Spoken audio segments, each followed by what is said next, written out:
Hello everyone, today I'm going to continue the story of the single mother, Dieu HanThe. Today, Han brought her young son to visit Miss Quynh, the woman who had once helped her through the most difficult times. When they arrived, they had to wait for a while before Miss Quynh returned from the market.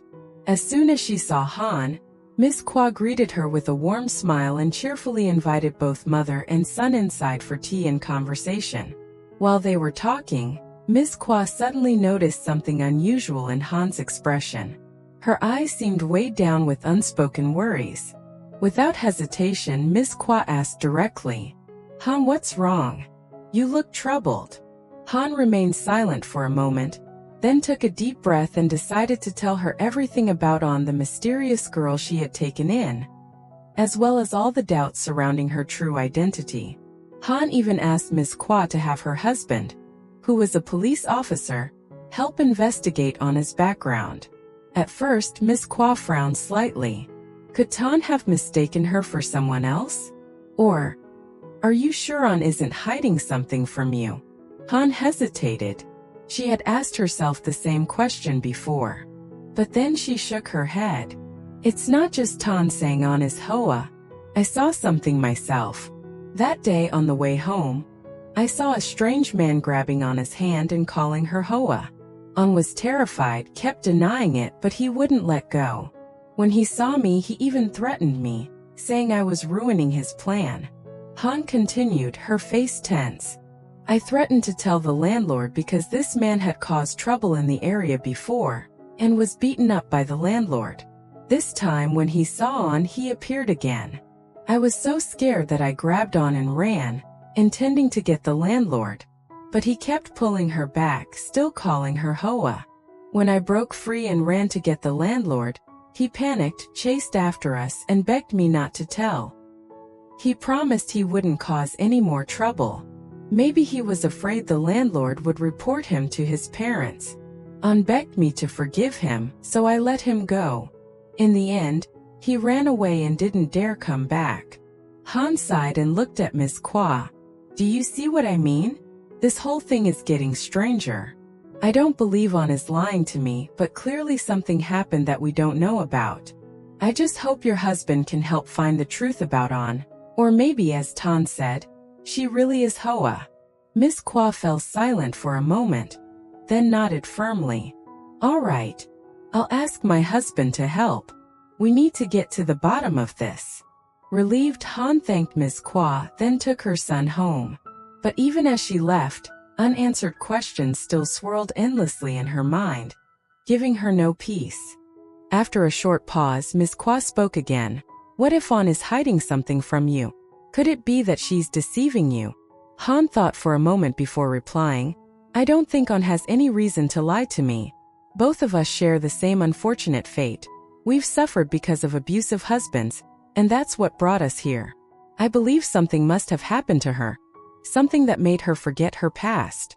After a while of talking, Mrs. Quynh gently held Han's hand and comforted her. Han, don't worry too much. I promise I'll help you find out the truth.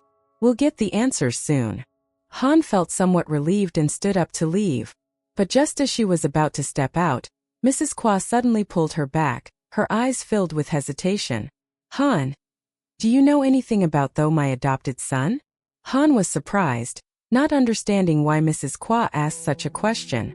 Seeing Han's puzzled look, Mrs. Quynh continued. Lately, I've seen using my lipstick. I feel like something isn't right. Han, you know something, don't you? Hearing this, Han's heart skipped a beat. She didn't know how to respond and became even more flustered as Mrs. Quynh kept pressing her. Finally, Han realized she couldn't hide it any longer. She let out a deep sigh and confessed. Annie, the truth is, is gay. The moment those words left her mouth, Mrs. Quynh froze, her face pale, and then suddenly fainted. At that exact moment, walked in from outside. Seeing his mother collapse, he panicked and rushed over to hold her up, anxiously asking what had happened. Han, in a panic, quickly apologized to I'm sorry. I didn't mean to tell her. But I couldn't keep it from your mother any longer. His face darkened with anger, as if he was about to scold Han, but after a moment of silence, he just sighed, his voice heavy with sadness. It doesn't matter. This isn't something I can hide forever. Sooner or later, she was going to find out. As Mrs. Qua slowly regained consciousness, she heard those words and was utterly shocked. She looked at Tho with disbelief and heartbreak. Tho immediately knelt down beside her bed, held her hand tightly, and choked out, "I'm sorry, Mom. I didn't want to keep this from you, but I was scared that you and the family wouldn't accept me. I just want to live true to who I am." Tears streamed down Mrs. Qua's face. Her voice trembled as she scolded her son. Why didn't you tell me sooner? No matter what, I'm still your mother." Tho lowered his head in silence, unable to say another word. Han stepped in, gently helping Mrs. Qua to her room. She softly comforted her. "Auntie, the truth is Tho has been suffering a lot, hiding this from everyone. But right now what he needs most is understanding and acceptance from his family. Please give him a chance." Mrs. Qua nodded slightly, though she was still overwhelmed. She blamed herself for not paying closer attention to Tho. "I just don't understand. He looks so manly, how could this be?" she muttered, hurt and confused. Han placed a reassuring hand on her shoulder and spoke gently. "What matters now isn't why, but how we can help Tho live a happy life." Tears welled up in Mrs. Qua's eyes. She loved her son dearly, but she knew she would need time to accept the truth that her son was not the man she had always thought he was. After comforting Miss Qua and helping her calm down, Han stepped out onto the porch and saw Tho leaning against the wall, his eyes filled with sadness. She walked closer and softly called out, "Tho, don't be sad anymore. I believe Miss Qua will eventually understand and accept you. Everyone deserves to live as their true self. You have nothing to be ashamed of. No matter what happens, we'll always be here for you." Tho stayed silent for a long moment, his lips pressed tightly together as if holding back his emotions. Finally, he let out a deep sigh. "Thank you, Han, but right now I don't have the courage to face my mom. I just need to take a walk to clear my mind. Please, help me look after her." Han could only nod as she watched him leave. Returning to the house with a heavy heart, she couldn't help but feel guilty. She knew that telling the truth was inevitable, but part of her feared that she had only made things harder for Tho. Worried that Tho might spiral into negative thoughts or get into trouble, Han quickly pulled out her phone and called Tan. Tan, can you go find Tho? I'm afraid he might wander around alone and think of something reckless." Tan didn't hesitate for even a second. He immediately set out to find Tho, and before long, he spotted him sitting quietly by the lakeside, staring blankly at the still water. Tan approached, pretending it was just a coincidence. "Hey, why are you sitting out here all alone? It's cold out here, you know." Tho looked up, slightly surprised, but then forced a faint, bitter smile. He couldn't hide the sadness in his eyes and eventually sighed, sharing everything that had just happened. Tan listened intently, then patted him firmly on the shoulder. "Tho, stop beating yourself up. There's nothing wrong with you. Sooner or later, everyone will understand. What matters most is that you live true to yourself, because only when you're happy can the people who love you truly be happy too." Hearing those words, it was as if a heavy weight had been lifted off Tho's shoulders. A faint but genuine smile slowly appeared on his face. Thank you both so much," Tho murmured before lying back on the grass, gazing up at the vast night sky. For the first time, he felt his heart grow a little lighter. Meanwhile, Han called from afar, and when she heard Tho's calmer voice, she finally let out a sigh of relief.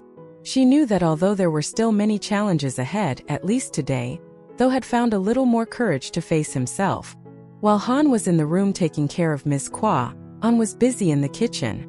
Today, she decided to make stir-fried frog with lemongrass and garlic-fried tofu, two dishes Han loved the most.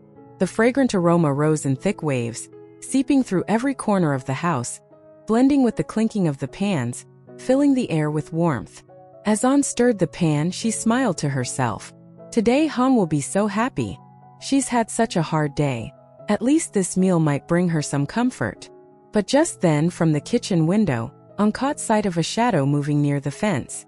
A thin man, half hidden in the shade of the trees, was staring intently at the house. An froze, her heart pounding. Quietly, she put down the ladle and stepped onto the porch to get a clearer look. That's when she heard a faint rustling behind the durian tree. "Who's there?" Han shouted. A middle-aged man slowly emerged. He wore a worn-out shirt, his hair unkempt, his face dusty as if from a long journey. But it was his eyes, cold and piercing, that sent chills down her spine. "Please don't misunderstand," he rasped, raising a hand as if to calm her. "I was just passing by." Han frowned, her grip tightening on the doorframe. "Passing by? Then why were you hiding behind the trees? Why not take the main road?" The man hesitated for a split second before forcing a stiff smile. I was just looking at the trees. Your durian tree is so beautiful. I couldn't help but take a closer look." The excuse sounded reasonable, but his tone was far too smooth. Before Han could respond, the man spoke again, this time in a frail voice. "Could you give me some water? I'm terribly thirsty." Han hesitated. Her instincts told her to stay alert, but her kind nature wouldn't let her refuse. Finally, she went back inside, poured a bowl of water and handed it to him. The man gulped it down in seconds, then began probing. "Are you the owner of this house? Do you live here alone?" Han paused for a moment but accidentally answered truthfully. "No, I'm not the owner. The owner is away. It's just me, Han, and a child." The man nodded slowly, his lips curling into an ambiguous smile. He didn't say another word, just turned and walked away. Calmly, almost deliberately. But after a few dozen steps he stopped. In the dim twilight, Han saw him glance back. His deep, shadowy eyes locked onto the house, and then he muttered something, just loud enough for the wind to carry to her. "Naive girl. I'll be back."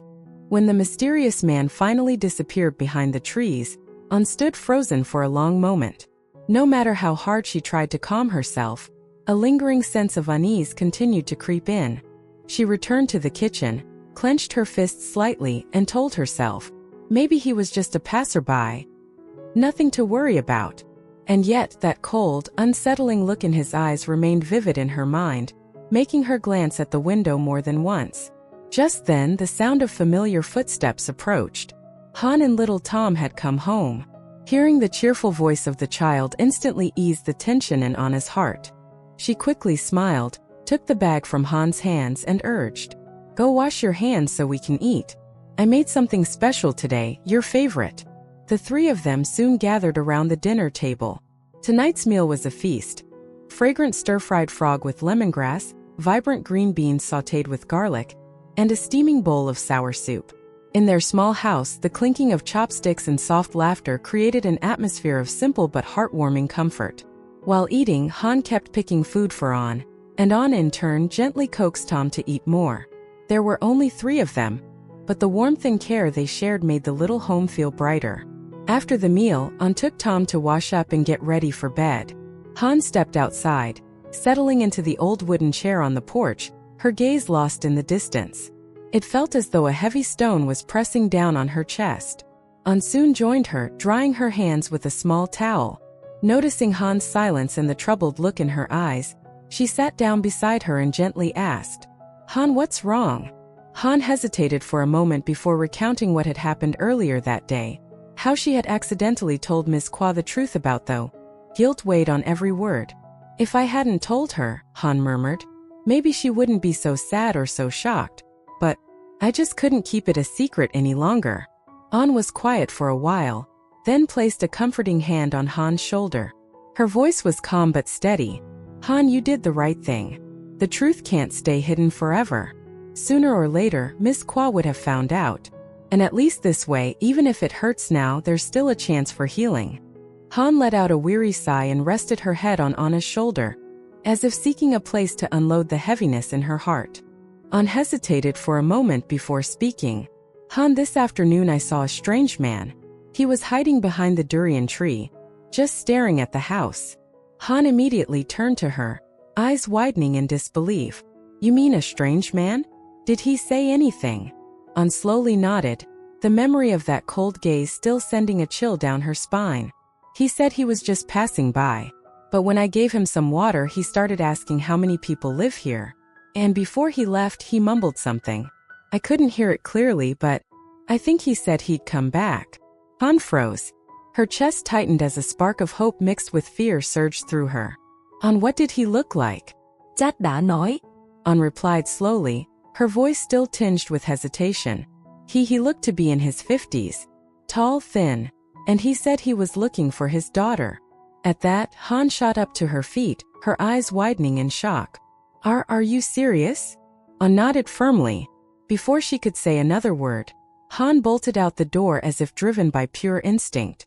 Her feet pounded against the ground, ignoring Anna's worried voice calling out behind her. She ran, her gaze darting around frantically, searching for any sign of the man.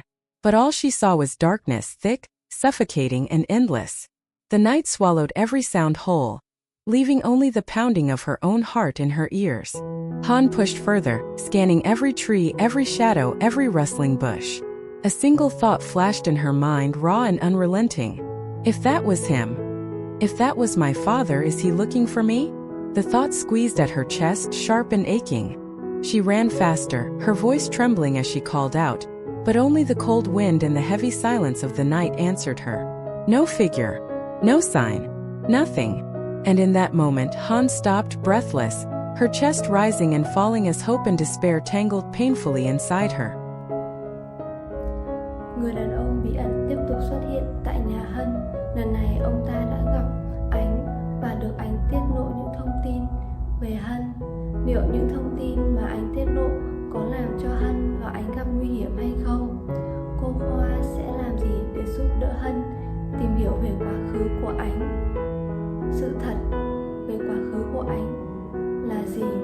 Mời mọi người đón xem ở video tiếp theo nha. Ở video tiếp theo sẽ hé lộ những tình tiết mới. Hân sẽ phải đối mặt với người đàn ông bí ẩn này. Liệu những tai họa nào sẽ ập đến với Hân? Để không bỏ lỡ video nào, mọi người nhớ like, share, bật chuông thông báo